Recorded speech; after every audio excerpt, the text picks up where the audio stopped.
identitas diri. Karena kewargaan kita adalah di dalam sorga, dan dari situ juga kita menantikan Tuhan Yesus Kristus sebagai Juru Selamat. Filipi 3 ayat 20. Seorang pemuda bernama Budi berlibur ke Paris. Ia menikmati keindahan kota dan mengunjungi berbagai tempat wisata.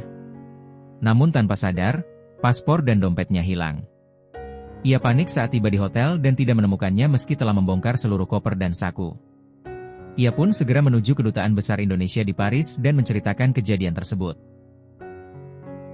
Petugas bertanya, "Apa kamu bisa buktikan kalau kamu warga negara Indonesia?"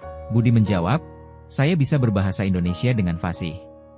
Petugas berkata, "Banyak warga negara asing juga fasih berbahasa Indonesia." Budi kembali cemas dan membongkar kopernya di hadapan petugas. Namun, sang petugas menghentikannya dan berkata, "Saya percaya kamu WNI karena isi kopermu. Ada mie instan, sambal, dan rendang. Hanya orang Indonesia yang seperti itu saat liburan." Sebuah ilustrasi bagaimana seorang pemuda yang kehilangan kartu identitasnya namun identitasnya juga diketahui melalui isi kopernya. Sesuatu yang kita dapat ketahui mencerminkan siapa orang tersebut. Dalam Filipi 3 ayat 20, Paulus mengingatkan jemaat di Filipi bahwasanya kewarganegaraan mereka adalah warga kerajaan surga. Ia mengingatkan bahwa mereka adalah milik Kristus. Dari surat Paulus tersebut kita belajar bahwa sangat penting bagi kita untuk memiliki mentalitas warga kerajaan Allah. Itulah identitas kita setelah menerima Yesus Kristus sebagai Tuhan dan Juru Selamat.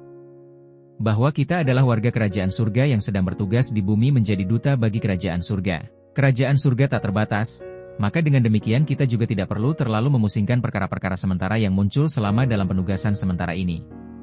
Paulus dengan jelas menyebut bahwa hidupnya sebelum mengenal Kristus adalah sampah. Filipi 3 ayat 8. Hidup di dunia ini memang bersifat sementara, tetapi sebagai duta kerajaan Allah, kita dipanggil untuk menjalani tugas ini dengan sungguh-sungguh.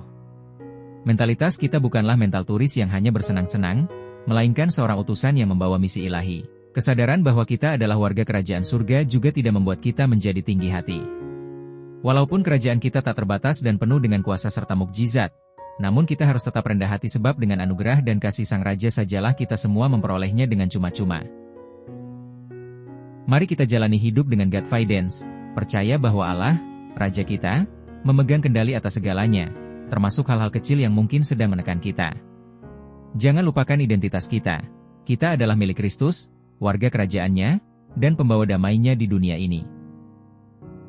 Hidup dalam kerajaan Allah, berarti juga memahami bahwa hidup kita dikendalikan oleh pemerintahan yang supernatural.